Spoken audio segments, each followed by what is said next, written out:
नमस्कार, मैं हूं आपके साथ इशिका शर्मा और आप देख रहे हैं सबसे तेज व लोकप्रिय चैनल सीजी लाइव न्यूज। 1.5 माह पहले पामगढ़ नहर में मिली लाश की शिनाख्ती को लेकर मामला उलझा हुआ है। मामले में कार्रवाई नहीं होने से क्षुब्ध चांपा के एक परिवार ने पुनः एसपी कार्यालय पहुंचकर आत्महत्या की अनुमति मांगी है।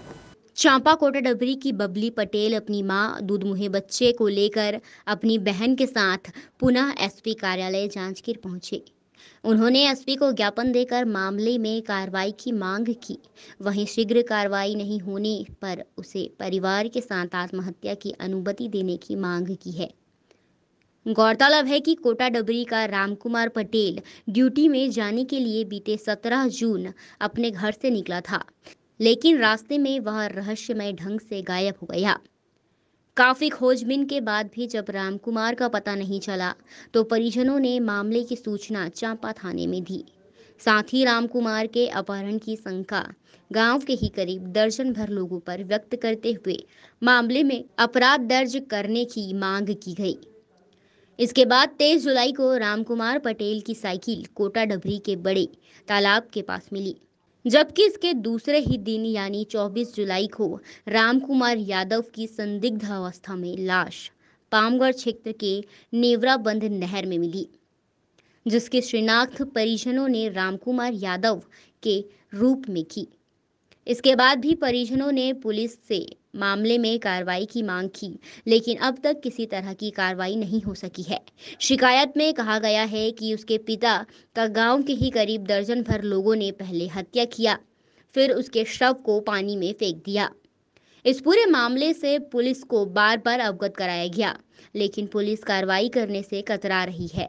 सर, मेरे पापा का हत्या हो गया है और उसमें थाना कोई कार्रवाई नहीं कर रही। हम एसपी ऑफिस आज आए हुए थे, डीजीपी महोदय जी के पास भी गए हुए थे, लेकिन उसके बाद भी कोई भी कार्रवाई किसी तरह से नहीं हुआ है सर। और मेरे पापा को भी हम लोग पहचान लिए हैं, जो हत्या के उनको भी पहचान लिए, लेकिन उसके बाद भी ये बोला जा रहा है कि अभी तक वो आपके पापा नहीं है, ये बोला जा रहा है। मेरे पापा हैं, हम लोग सब पहचान लिए हैं और इन लोग केवल डीएनए के बेस पे उसको रोक के रखे हैं सर। कोई कार्रवाई नहीं हो रहा है। अभी हम लोग को भी मारने का कोशिश किए हैं जान से, और धमकी भी दिए थे और मारने का भी कोशिश किए हैं परसों रात में। कौन कौन है जो धमकी दे रहे हैं और कितने लोग हैं वो? उसमें से 4-5 जने हैं सर। सभी का नाम लिस्ट में हम लोग पहले भी दिए हैं, सबका नाम लिखित में हम लोग आवेदन दिए हैं। आवेदन में सबका नाम दर्शा दिए हैं कि ये लोग मेरे पापा का पहले अपहरण किए थे, 1 महीने तक उसको कैद करके रखे, उनको टॉर्चर किए हैं, उनके बॉडी पे पूरा निशान था टॉर्चर करने का। आप किस तरह की कार्रवाई चाहते हैं और कार्रवाई नहीं होने पर क्या करेंगे आप? सर, मेरे पापा के साथ जिसने घटना किया है उसको सजा मिलना ही चाहिए। अगर नहीं मिलता है तो फिर हम लोग को सब परिवार को आत्महत्या की अनुमति दे दी जाए और हम लोग यही सब परिवार आकर आत्महत्या करेंगे, जिसका जिम्मेदार शासन की होगी सर। इस पूरे मामले में पुलिस से जब बात की गई तो पूरे मामले का रंग ही बदल गया। पुलिस का कहना है कि 24 जुलाई को पामगढ़ के नहर में एक लाश मिली थी, लेकिन वो अज्ञात थी, जिसे रामकुमार पटेल के शव होने का दावा उसके परिजन कर रहे हैं। जब शव मिला तब वह करीब हफ्ता भर पुराना हो गया था, इसलिए बॉडी पूरी तरह गल चुकी थी। परिजनों ने रामकुमार की पहचान का जो हमें चिन्ह बताया वह स्पष्ट नहीं हुआ, इसलिए डीएनए के लिए भेजा गया है। रिपोर्ट आने के बाद पहचान होने की स्थिति में आगे कार्रवाई की जाएगी।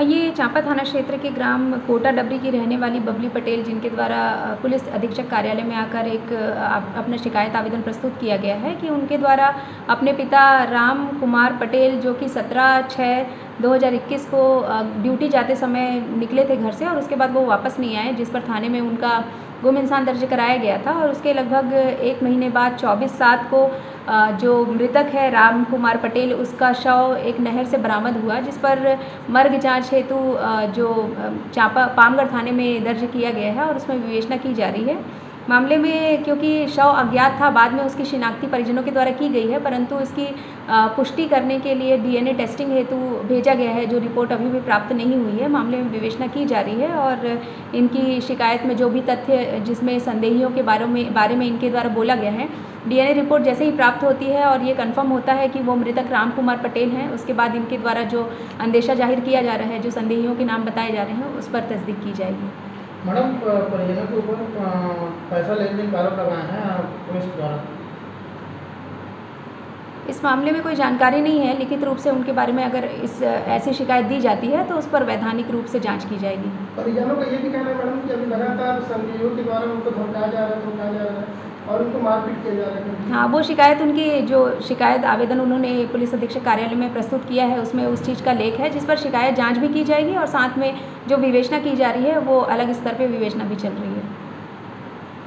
बहरहाल पुलिस अमला इस मामले में पूरी तरह उलझ गई है। एक तरफ परिजन कार्रवाई नहीं होने से नाराज होकर आत्महत्या की अनुमति मांग रहे हैं, जबकि दूसरी तरफ पामगढ़ में मिली लाश को पुलिस अज्ञात बता रही है। इसके अलावा पामगढ़ में मिली लाश के पीएम में भी मौत का कारण स्पष्ट नहीं है, इसलिए पुलिस ने बिस्सा के लिए भेजा है। सबसे बड़ा सवाल यह है कि यदि पामगढ़ में मिला शव अज्ञात है तो 3 माह पहले रहस्यमय ढंग से गायब हुआ रामकुमार यादव आखिर कहाँ है? उसे जमीन खा गई या आसमान?